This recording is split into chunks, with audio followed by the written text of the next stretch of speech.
Hey, what's going on out there, world? It's your boy Tommy on the spot. I've got Steve on the other end here, and welcome to another edition of Disney 101. It has been a crazy week here, and we have so much to get into. But before we do that, Steve, how are you doing? I'm doing good. It's been a long week, but I'm working towards the weekend, which is celebrating my wife's birthday all this weekend, so it should turn out to be a fun time. That is awesome. Yeah, no, definitely a good little celebration there. We wish your wife a very happy birthday, and I hope are you guys doing anything special for the big occasion?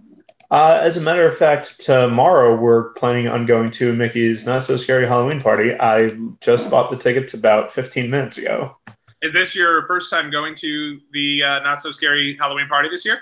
No, we've been the past four. I actually probably, I'm pretty sure we've gone every year that we've been down here. So it's been Oh, 5 years. cool. That's Yeah. awesome. Yeah, I mean, but this is your first time in 2018.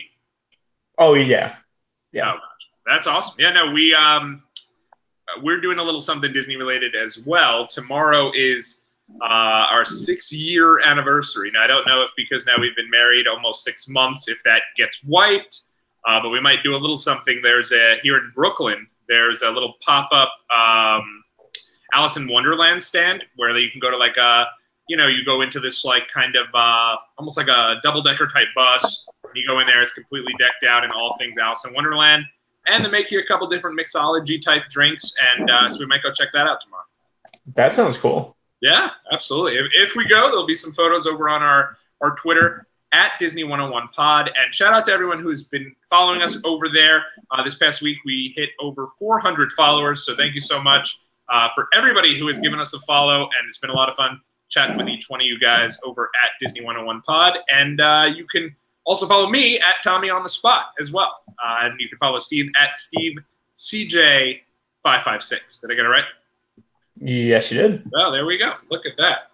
So normally when we start the show here, I always feel like there's a little bit of like a worry that we're not going to have too many different pieces of news to talk about. Because sometimes you never know what's going to happen in the world of Disney. It seems like there'd be a lot of news, but once in a while there's, we're out here, we're talking about straws and everything to that extent.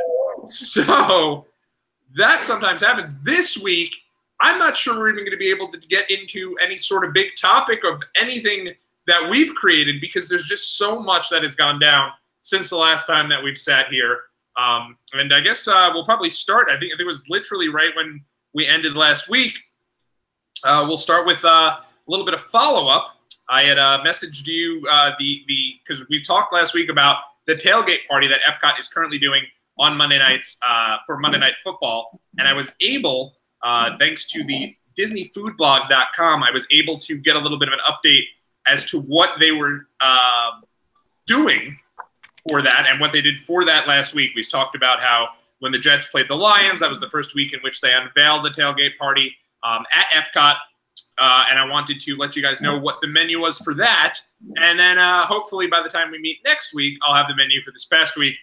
But some of the things they included here were New York barbecue meatballs served with Angry Orchard Rosé hard cider, Detroit Burberry barbecue ribs served with Bell's Oberon Ale, which is specific to Detroit, and smoked brie mac and cheese served with tropical mimosa. So you're getting all that just for showing up there by rope drop. And I'm sure at this point, as this continues to expand, that's a pretty cool thing that Disney's doing. Yeah, I love this idea. It's really cool, and it's good. It's good every once in a while, especially at Food and Wine Festival, to do, throw a little freebie there. Because there's so much else that goes on during the Food and Wine Festival that you do have to pay extra for. That it's always nice to say, okay, there are these other, special fun things that if you don't want to pay extra, above and beyond the $90 or so that it takes you to get in the door in the first place, that you can get these free stuff. Yeah, that's really great, and it's also great. It's great marketing, a great marketing opportunity for Monday Night Football. Monday Night Football, I feel like right now in terms of where the NFL is at is probably number 3, maybe even probably I'd say number 3, maybe even number 4. You obviously have Sunday Night Football, which is your game of the week. Tons of promotions being thrown into Thursday Night Football, and now for Monday Night Football, it's kind of been put on the back burner almost. And obviously ESPN is where that game is run, so it makes sense for Disney to throw a little bit behind that. I guess we'll kind of work our way around Epcot just because there's been a couple things that have broke about Epcot and kind of the future there. Number one being that it was announced last week that Illuminations is going to be ending its nearly 20-year run next week. What do you think about that, Steve? Well, it's ending it next year. It's ending next in year, 2019. not next week. Yeah, no. Hold on. People are jumping aboard right now, getting down to Florida as quick as possible. Yeah. I mean, it's been rumored to go away forever, and we talked about this a couple of weeks ago about how there were all these other permits and blah blah blah that were posted. So I guess, don't know if they have anything to do with whatever is going to be coming after Illuminations. But I think it's really, 20 years is a heck of a long time for a fireworks show to be going on every single night. So, that's really cool. And, I think it's okay. I'm okay to see it go. It's one of my favorite shows, but I'm also okay to see it go because I'm sure whatever is going to come after it is going to have, state-of-the-art technology, and it's going to have really cool stuff in it. So I'm really excited to see what comes next. Yeah, I was actually surprised that it had been around that long because of the fact that when I had gone down to see you guys in 2013, the first time I saw it, and the first time you see it, it's like you get that big, and the whole thing kind of just lights up, and you get all this craziness with the orchestra and all that going on. So I always feel like that is really, it's an exciting as all hell show. And, my father-in-law went down with him this past year, as you know, back earlier in July. And to see him there kind of like, we were going to leave before the fireworks show, kind of try to beat some of that traffic. Just to see him keep like getting drawn back to the show. I've been there myself. It's a great show, but I think you're right. I think it's time a little bit for a change. Though now I am getting a little nervous. I hope this is not going to eventually spend the end of Fantasmic as well, because that now would be the longest show going. I don't know. I mean, if anything, they might update Fantasmic a little bit, but I think, one of the great things about coming to the parks are the unique stories and the unique shows that you can get there. It's, you can go and ride a ride that's a rehash of a movie that you've seen 1,000 times. But, for example, when you go to a park and you go and see these live shows that you can't see anywhere else, something that really special that comes to mind is when we went out to Disneyland a couple of years ago and saw Mickey and the Magical Map. You cannot go anywhere else and see Mickey and the Magical Map. You can go anywhere, and see Beauty and the Beast or, Little Mermaid or Frozen or, whatever. But there's only, you can only go to two different places to go and see Fantasmic, and it's Walt Disney World and Disneyland. So I think, at least Fantasmic, it's, one of the most popular shows that Disney offers around the world. And I'm sure, if anything, they might update it a little bit, might, tweak it a little bit, but I don't think it's going away anytime soon. Yeah, I certainly hope not. And I echo that. I think Fantasmic's a little different in Disneyland, though, is it not? It's also in a different place. So at Disneyland, it's actually right in Magic Kingdom by, I think it's Critter Country that they call it over there, where like Splash Mountain and the rivers of America is and that kind of thing. So they had to move it to get ready for a lot of other stuff that they're adding at Disneyland.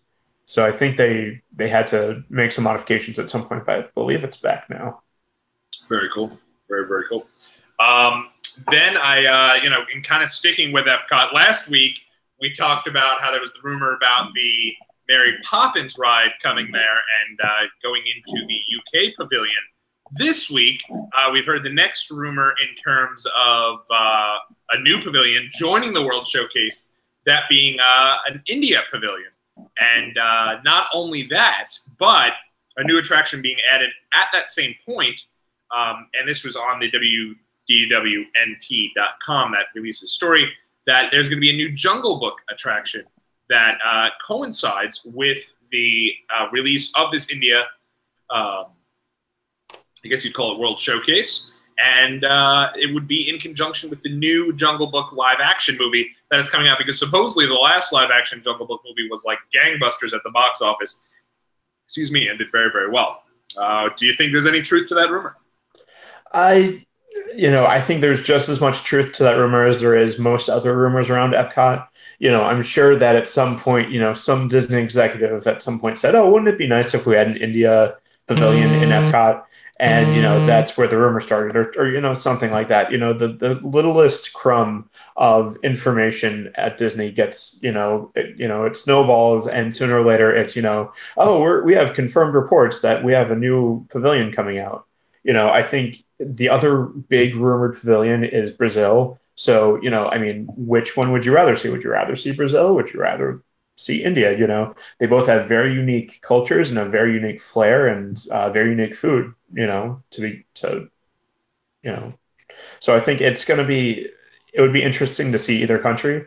I think India is unique because it's really the first time that I've heard India being thrown around as a country. Brazil has been thrown around, as a new country forever.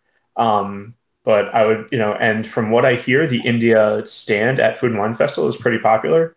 We actually went to it. That's one of the stands that we hit up when we went, and it was really good. And, I'm usually not a fan of Indian food. It's usually not my first go-to, but anytime that I ever go to any Disney Indian food, it's always great. So I would be looking forward to see what their take on an India pavilion would look like. Yeah, I mean, I know that Sanaa is one of the most popular restaurants in all of Disney, and always like one of the top places. And so I think that is why people were kind of clamoring for an India pavilion, because of the fact that how popular Sanaa is and how popular, as you said, some of the stands are during Food and Wine. So remains to be seen. I'm also interested, though, in that Jungle Book. They said it's going to be like a slow boat ride type deal. But it would be based on the live action as opposed to the animated classic. What are your thoughts on that?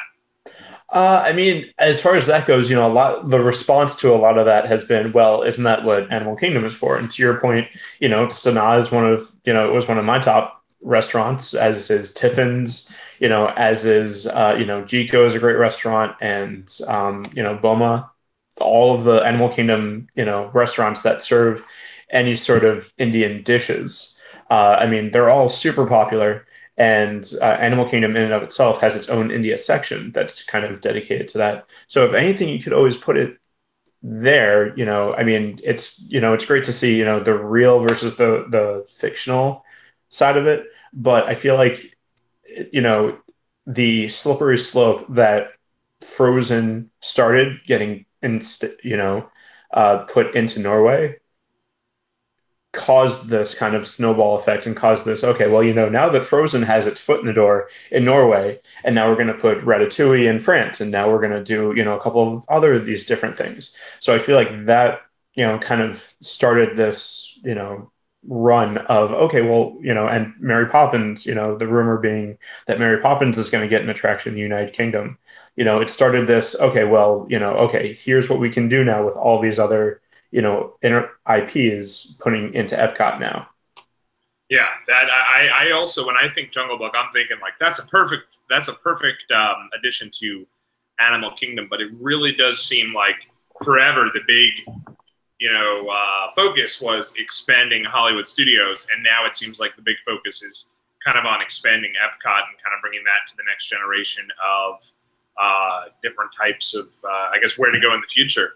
But I guess this begs the question, if there's any pavilion that you would like to see added to Epcot, do you have any off the top of your mind that you think would be a good pavilion to be added? Ooh, that's a good question. It's tough to try and find something that would be very different from what is there currently. You already have, you have China and Japan in your Asian countries, and you have North America covered. We don't get a lot of South American representation. You have Mexico, but that's still going to be part of North America. Even though, there's a lot of Spanish heritage that goes in there. So I would love to see us, a South American country like Brazil go in there, or even, Argentina or something. It would be at least, Brazil has such an interesting culture with the mix of, the languages, and it's more Portuguese than it is Spanish, so it is very different in the South American continent. So I would love to see, and Brazilian food is amazing. So I would love to see a Brazilian stand. Yeah, I think immediately what jumps out to me, because I was also kind of thinking like, well, what would you be able to add? Because obviously you have, as you said, all of North America. I would like to see something like maybe some representation from either Africa or Australia thrown in there. I don't know exactly what country you would do per se, but I think I know that you've mentioned that they have a really good African food restaurant. Am I wrong on that? Well, so there's Morocco. Morocco is on the continent of Africa, so you have an African country covered. But there's nothing for Australia. No, the restaurants in Morocco are actually pretty good. Yeah, Restaurant Marrakesh. We kind of refer to Restaurant Marrakesh as a hidden gem because it's one actually physically hidden. You have to walk all the way back into, you almost feel like you're going down a side street, somewhere to get to the restaurant. But it's also not a restaurant that a lot of people go to, but it's one of the best in Epcot, in my opinion. Shame on me for forgetting about Morocco, too. That's Erica's favorite pavilion in all of the entire Epcot. But yeah, I mean, that I think would be, I think definitely something from Australia could also be something that would be added and would be a nice addition to the pavilion so that you're kind of completing and getting a little representation from every continent. Yeah, that would be good. So I guess it remains to be seen, but it's always fun to, kind of guess which way you'd want to go with that and where to go from there. So switching gears now, this week the Captain Marvel trailer was officially released. Steve, did you have a chance to see the trailer? I did, and I loved the fact we kind of talked a little bit about this beforehand, but I loved the fact that it takes place in the 90s.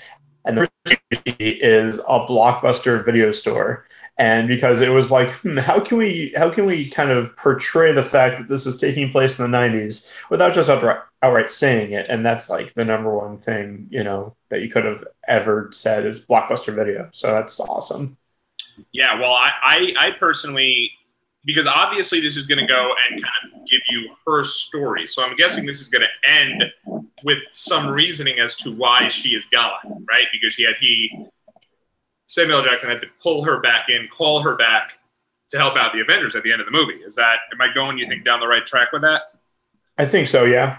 And I also loved Samuel L. Jackson in there with both being able to have perfect vision. He doesn't have the patch. Yeah, and I think there was one line that I had seen at some point that Nick Fury at some point turns to Captain America and said something along the lines of, last time I trusted someone, I lost an eye. So I would love to see that happen in this movie. That's a really good point. Especially because like seeing him with two eyes is like, holy crap. It does seem too like he's coming across as much more of because it's through his vision because he's the narrator of the trailer. So I guess it'll kind of go back and it'll be his way of kind of presenting her into this story. And I guess it's kind of like, is this something where he fully trusts Captain Marvel and he's 100% on her side and they're together? Or is it something where he's kind of taken over her a little bit? Maybe he's doing something a little behind the back of her because throughout the trailer, it seems like she's having a hard time remembering all of her life. She keeps having these flashbacks, but she can't put two and two together as to who she used to be. Yeah, so, I mean, I think that kind of remains to be seen, because there's the original, Captain Marvel, and, that I think is in the movie, and I think they may have actually shown him in the trailer. So it's going to be interesting to see how she ends up actually, it's going to be, it's her own, origin story where we saw with Captain America, where we're going to see now her actual origins and see how she actually became Captain Marvel. Right. Now this is going to be, and how long is it till this movie comes out? I believe March of 2019 is the release date. It's a little further away, and it's funny because it was just announced recently that due to a bit of fan backlash, one of the things I was going to touch on is Bob Iger came out this week and said they're going to be slowing down production of some of the Star Wars movies. I don't know if you heard this. I did hear it. Yeah, I did hear about that. Yeah, which makes sense. I mean, it does feel like they've had these movies, these secondary Star Wars movies, kind of intertwined really quick. I mean, all of them do pretty well, but I guess it makes sense to kind of ease up a little bit. You don't want to oversaturate the market, so to speak. And I think after that last Avengers movie, you needed a little bit of a break before jumping right into something else. Yeah, and I mean, I love Star Wars and everything that they've done, and I fan, especially Star Wars fans, are so interesting because it has to be exact. They criticize The Force Awakens because it was too close to the original trilogy, and they criticized The Last Jedi because it was too far away from the original trilogy. So you're not going to be able to please everyone all the time. And I feel like they were like, well, we're going forward with that mindset. And then Solo came out and it didn't please anyone. And they kind of said, okay, well, maybe we'll take a step back and reevaluate this. And then, I mean, I loved Solo, but it didn't live up to the Star Wars name. And I think they realize that they're kind of starting to water down this IP that they've just, it's a juggernaut. When Star Wars came out, especially when they started doing, the Star Wars weekends that they did a couple of years ago, and now with the fourth, May the Fourth be with you, and a couple of these other big events that they do. They understand Star Wars is a gold mine, but you don't want to mine that too quickly, and you don't want the products that you're going to start rolling out to be too watered down. Yeah, no, I mean, absolutely. That wouldn't be something that they'd look into. I at first, when they started doing these side projects for Star Wars, I was also a little bit like, oh, well, that's, I'm fine with just the story proper, so to speak. But I did hear some good things about Solo, and there was one before that too, right? There was Rogue One, yeah, which I liked Rogue One too, but I think it's tough when you touch upon, when you start getting into that prequel realm, because Star Wars doesn't have a great track record with prequels. So when you start getting into that, these are these other characters that we're going to introduce, but it's not going to be the same, it's not going to be the same actors that are doing it, and it's not going to be the same story, and we're going to retcon some stuff, and we're going to give you a really weak origin as to a couple of these other things. It starts to kind of do a disservice to the fans. And there's such a big, Star Wars in and of itself, it's such a big universe that you can just go and do other stuff that takes place in the same universe and just not have it touch the Skywalker trilogy, if you will. Just take it's these movies have basically been this one family messing everything up for the entire galaxy. And you want to take, if you take that part away and shift the focus on non-movie characters and, do brand new characters that have never been in a movie or anything like that, I think that would be something great to see. Yeah, no, absolutely. I think, all on the flip side, the way that they do these movies with, you have an Avengers movie and then you're introducing a new character and then that person has a movie that kind of describes their origin. I think they do a really good job with that, because I think there's a certain amount of people, me personally, I'm going to go watch Captain Marvel in hopes of some clue as to what's happening next in the Avengers series, even if I just got to go sit through this movie, get through the after credit scene, and then get something at the end of that, because that'll be coming. Yeah, I mean, I feel like that's the way a lot of people approached Ant-Man and the Wasp, because it was the first movie to come out after Infinity War. So they were like, we have to watch this movie because this movie is going to tell us a clue about what's going on. And they all they really did was, they explained why Ant-Man wasn't in Infinity War. I actually didn't see Ant-Man and the Wasp. Why was he not in the Infinity War? So spoiler alert. Oh, spoiler! In case anyone just like myself is basically, what happens at the end of Ant-Man and the Wasp, after everything is resolved, the post-credit scene is Ant-Man going, he goes subatomic into the quantum realm, and then, he's like, okay, I'm ready to come back now. Like, pull me back out. Get me out of the quantum realm, and no one is answering him. And then they pull back and they see everyone that was helping him out has just turned to dust. So basically, he was like going on, like, they were doing some sort of experiment where he is now basically trapped in the quantum realm because everyone that was working with him is now dust because of Thanos. Oh, crap. That's awesome. And so now he's still one of the surviving people. Yeah, so he's still around, but he's trapped in the quantum realm. So who know? There were a lot of people before Ant-Man Wasp, came out that said, Ant-Man's going to be the secret to beating Thanos and blah blah blah. And here's all the reasons why Ant-Man's going to win, save the day and everything. But he might not be even in it if he's going to be trapped in the quantum realm. So who knows? Damn, see, that's cool though. It's glad that they gave you something. They gave everyone nothing. So pretty much, you probably had a bunch of people watching this movie, waiting in anticipation.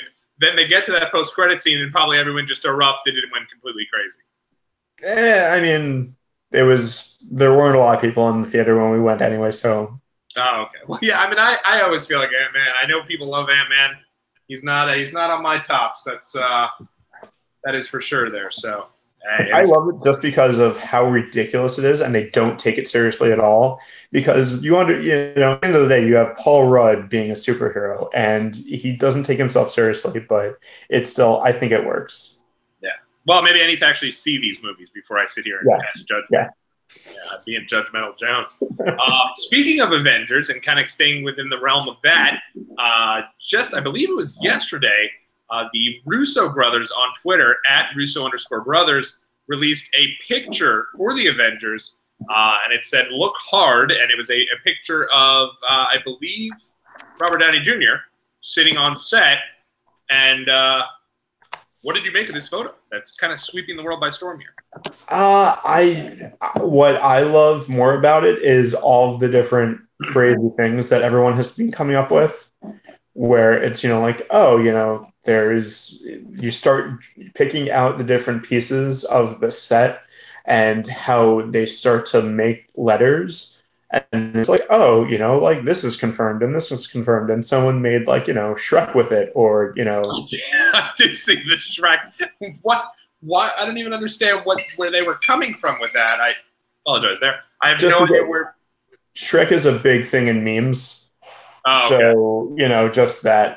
But a lot of people are saying that it's Endgame, because with all of the props and everything, there's a couple of different ways that you can draw out the word Endgame, which could allude to the tagline, I guess, if you will, of Avengers. How this one was Avengers Infinity War. This could be Avengers Endgame, referencing what Doctor Strange said basically right before everyone died.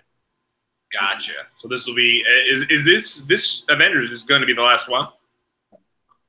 As far as I know, or at least it's going to be the last one with this group of Avengers, because the Avengers as a team and as a nameplate basically it's been changed a bunch of different times. There's no one Avengers team. It's kind of like, X-Men, where it kind of comes and goes, and there's new X-Men and old X-Men and different, universes and generations and that kind of stuff.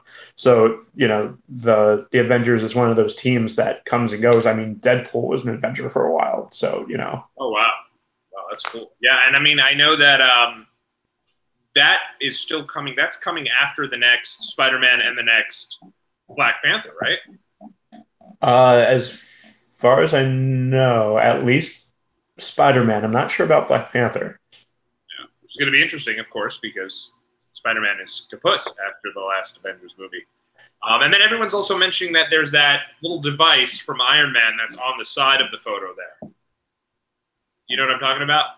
I mean, I see the picture. I'm not really sure which part are you talking about. If you look over at, I'll pull the photo up myself.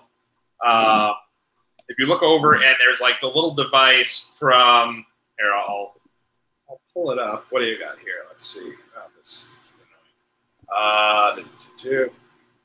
If you look over, you could see if you go to that photo. I'll pull it up here. This deal. Oh, okay. Yeah.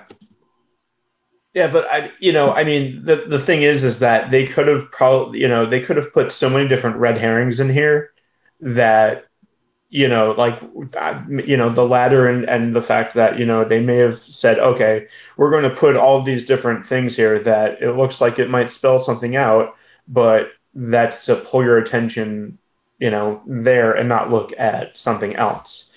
It's this, this almost reminds me of when Chris Jericho returned to WWE after a long time, and Oh yeah, there are those really weird, like glitchy, matrixy looking, like 5 second videos or like clips or whatever. And I love this kind of like advertising basically because it's let's get the hype out and let's get this really cryptic thing going that's like and it could be as simple as maybe Ant-Man is someone put like, oh, I see it, and like put a microscope and like a picture of Ant-Man like running on the floor or something. So I mean, it's is it'd be that something as silly as that. at the old nerd? Is that what you're? I think it might have been, yeah. Where it's guys, I figured it out in this quantum realm. Ant-Man, Avengers 4. Yeah. I don't see what what he's looking at. That looks like he might have added Ant-Man into that little piece there. But who knows? Maybe. But it's as good of a guess as any because all you're doing right now, all anyone is doing right now is guessing. They're not going to come out and say, oh yeah, so and so was right. They guessed it. Yeah, no, exactly. I think it really just shows to the popularity. They put up this photo. It was like #1 trending on Twitter all over the place. It ended up getting something like over 16,000 retweets, over 62,000 likes, and just of a photo that they put out and said, "Look hard." It could have just been a random shot that they threw up there for all we know.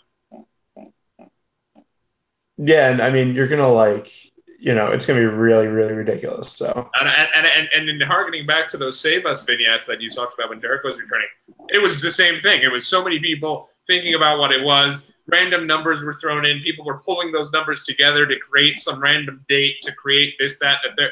And I don't even think any of that stuff had any intention of being anything in those vignettes. I think it was just people getting excited, and you got to like that. Yeah, it wasn't until they, there was like one of the very last one, there was a Y2J one that, there was a Y2J on a split second and that, that kind of confirmed everything. But up until then, it was anybody's guess as to what was going on. So just like now, it could be anyone's guess as to what is going on with this. Yeah. So, but I mean, it's fun. It's something to keep an eye on for sure. And another thing to kind of keep an eye on that we spoke about a little bit at the end of last week, kind of staying in the Avengers realm. Unfortunately, or maybe fortunately if you're me, Star-Lord and Groot, the meet and greet, will be ending at Disney's Hollywood Studios as of September 29th. I know a lot of people love this meet and greet just because they love to meet the characters. Steve, did you, and I hope you haven't, but you might have you heard what's replacing them? I've heard rumors. There's rumors that it's going to be Wreck-It Ralph and Vanellope, which I would love to see. Well, unfortunately, that's not true. Yeah, I know. Confirmed today over at WDWNT, or Walt Disney World News today, that they're making way for a brand new meet and greet with Mike and Sully from Monsters, Inc. So that's who's going to be over there and replacing Star-Lord and Baby Groot.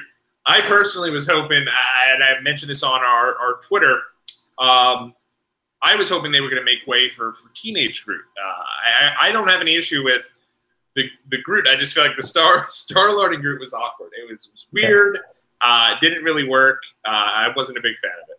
Yeah, I mean, it would have been nice to see something a little bit more original because they've done Mike and Sully before. They did it for a long, long time, but it was over in the backlot, which doesn't exist anymore. So that's probably why they had to get rid of that.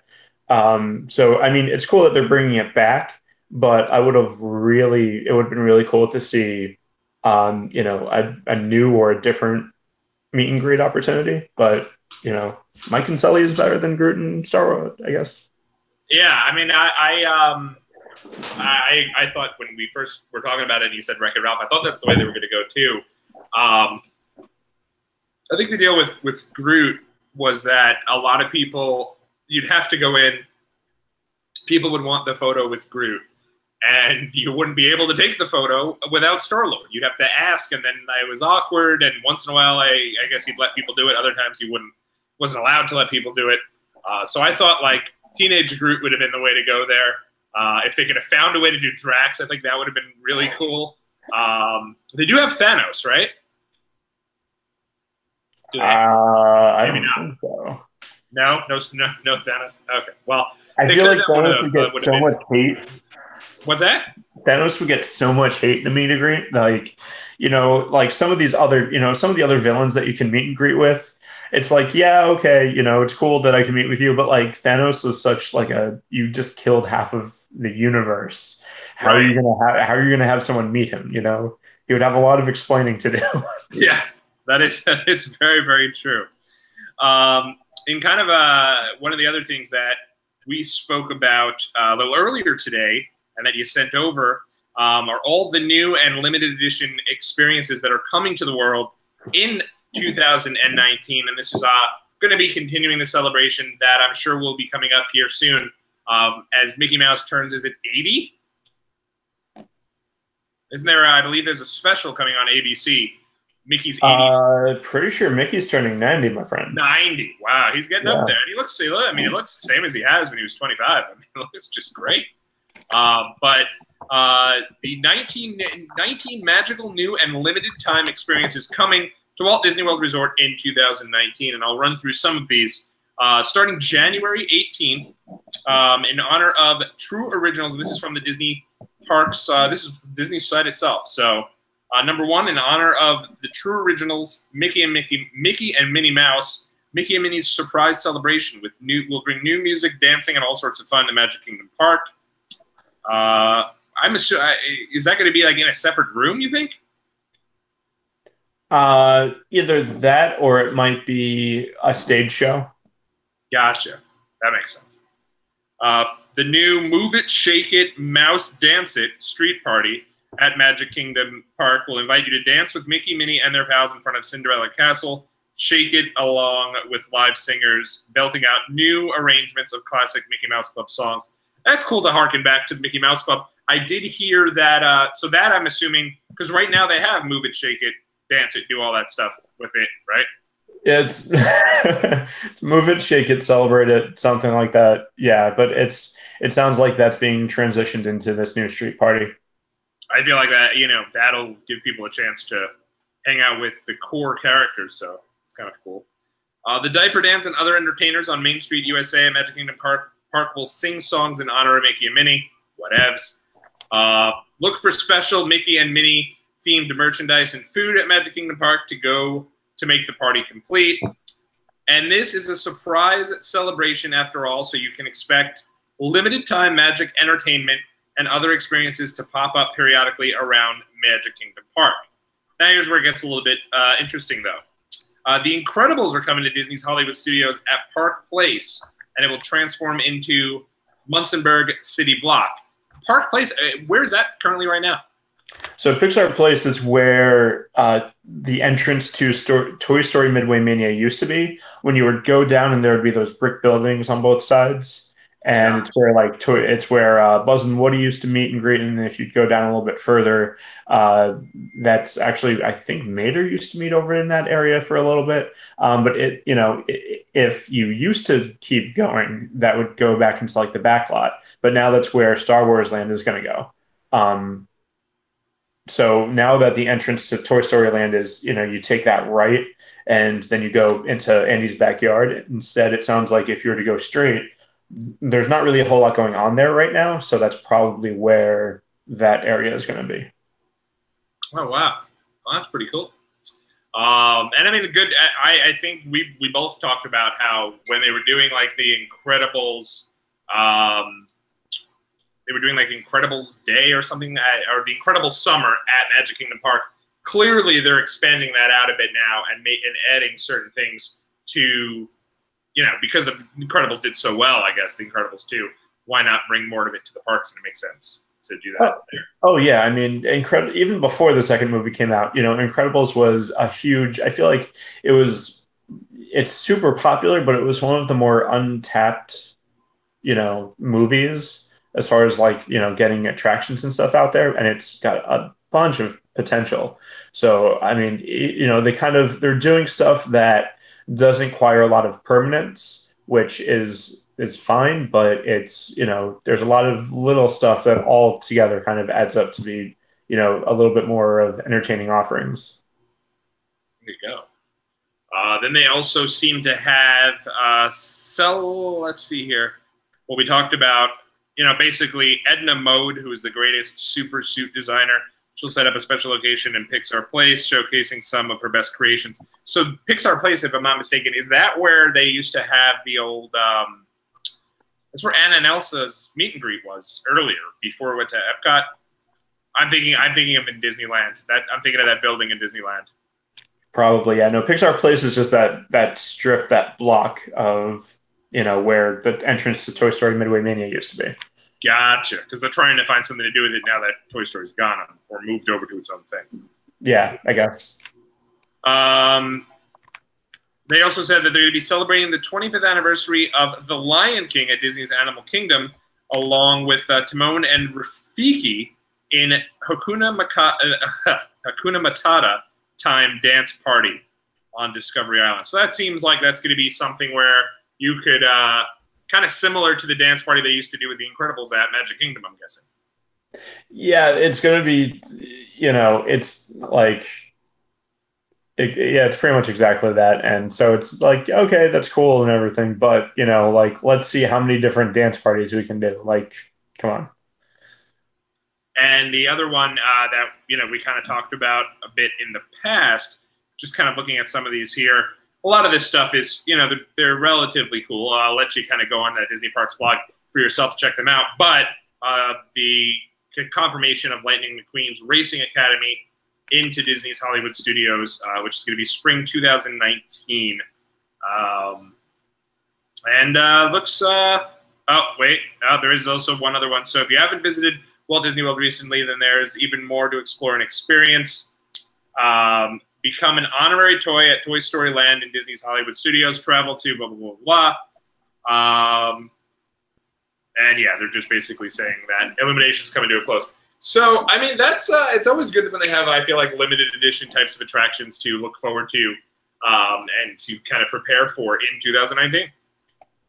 Yeah, I mean, a lot of those announcements were just, here's more stuff that's coming back, like the Festival of the Arts, Flower and Garden Festival, the Broadway concert series, most of that stuff, it's just announcing that it's coming back, like, yes, like the festivals are only for a limited time, but I feel like for what this announcement was, you kind of front loaded it with a lot of the Mickey and Minnie celebrations, and then kind of started to go downhill from there as far as the newness, I guess, of the announcement. Yeah, I mean, a lot of people are excited about the 25th anniversary of The Lion King. Crazy to think that that movie's been around now 25 years. Oh yeah, and I mean, it's not that I'm not excited about it, but I'm actually probably. It sounds like the 3D pictures that are going to be coming along should be pretty interesting. So I'd like to see what they're going to do with that. Yeah, it seems like they might do like different photo op opportunities for them. Yeah. But I mean, out of the returning stuff, my favorite is the Festival of the Arts, because that is actually, I think, out of the 4 different Epcot seasons, if you will, it's probably my favorite because it really showcases a lot of the really cool art. And there's it's one of the best ones to just go around and check out all of the different Disney artists and all of the different independent artists that they've set up shop, and you can you can look at all of this stuff, and a lot of it's really cool and just out of my price range, because it's something like, if I could buy like all this phenomenal artwork, it would be crazy. Oh, I'm sure it's hundreds upon hundreds of dollars, to say the least. There were a couple that were at least 4 figures. Oh my gosh! Well, I mean, yeah. I'm sure it's incredible stuff. Oh, it is. And I'm sure you're also allowed to go. Are you allowed to go and take photos of the stuff that you see? I mean, some of them are like some of the artists are kind of like they kind of frown upon it. No one's going to stop you, but it's kind of frowned upon to do that. But that's why I kind of try and sneak it if I'm going to take a picture or something. Right. Well, I mean, I always appreciate about Disney that they don't really ever tell you not like even if you go on your ride photos, they don't really seem to care if you're taking photos of your ride photos while you're getting off the rides. Well, yeah, because I mean that's more because the cast member that you're standing next to that's doing that isn't losing any money out of it. Most of a lot of the people that are actually that sell the art are like it's the artists themselves that are there. So that's when I'm hesitant to take the picture because it's like the actual artist standing right next to it. No, that totally does make you're being a bit of that guy if you're like, oh, great piece of art. Like doing that whole thing. Yeah. But yeah, I mean, good enough. We were going to also briefly get into different types of attractions that we'd like to see kind of at the end of the news. Is there anything news-wise you wanted to touch on before we ended that segment? No, not really. I mean, there's a couple of other, little lesser announcements, but, it's nothing that's like earth-shattering. Yeah. So quickly here, I mean, we could go through some of our some of the ride announcements that we like. I guess if we had our own like Disney wish list, or is that maybe something you want to hold off on for next week? We could. I think that was a lot of news, so I think maybe we can come back to that next week. We definitely, I agree. I think we can kind of compile a good wish list there, give you guys something to chomp into for next week, kind of do like maybe different types of attractions we'd like to see, maybe different types of restaurants we'd like to see, different types of sit-down restaurants. If you're looking for a little more tonight, though, on the channel, at some point tonight on HQ Trivia, which I know some, if you were a fan of, at some point we used to love HQ Trivia so much that at my bachelor party, I think we all stopped and played each night. Did in the middle of Universal. That's right. We pulled out the phones. Everyone was playing. Well, tonight they're doing something pretty cool. I mentioned it this morning on our Twitter page. They're going to be bringing out Disney Night on HQ Trivia. So you could win yourself some money if you do that. Steve's going to check and see if he can join us. If not, though, I will broadcast, which I'm sure will be a very limited stay for myself, and maybe have my wife join me for that as well. We'll both try to win as best that we can and see where we go from there. So hopefully we do. But I will say that will expose my Disney knowledge as not being quite as robust as the gentleman on the opposite side of these phone lines if he's unable to join. Yeah, I think, depending on what kind of questions they ask, you might be surprised. Very true. Very true. And I'm sure the first few, what's always good about HQ is the first few are always fun, and then you get this one random question that wipes out half the people. And but I'm looking forward to playing. It's not that I gave up on the game or dislike the game or anything like that. Just life sometimes gets in the way of being able to jump on there at 3 o'clock in the afternoon when you're in the middle of work. So look forward to checking that out. You can check that out. You can check them on Twitter at HQ Trivia. Download that. That'll be getting started today at 9 o'clock.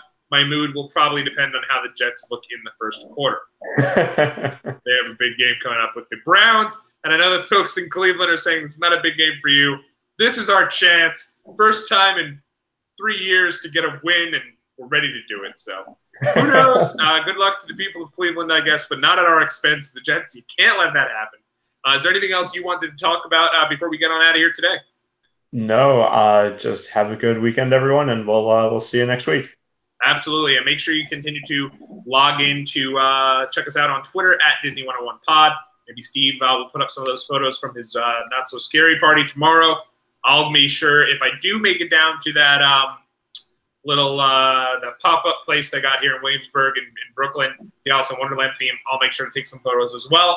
And until next time, everyone, have a very magical weekend, and we will see you guys again real soon.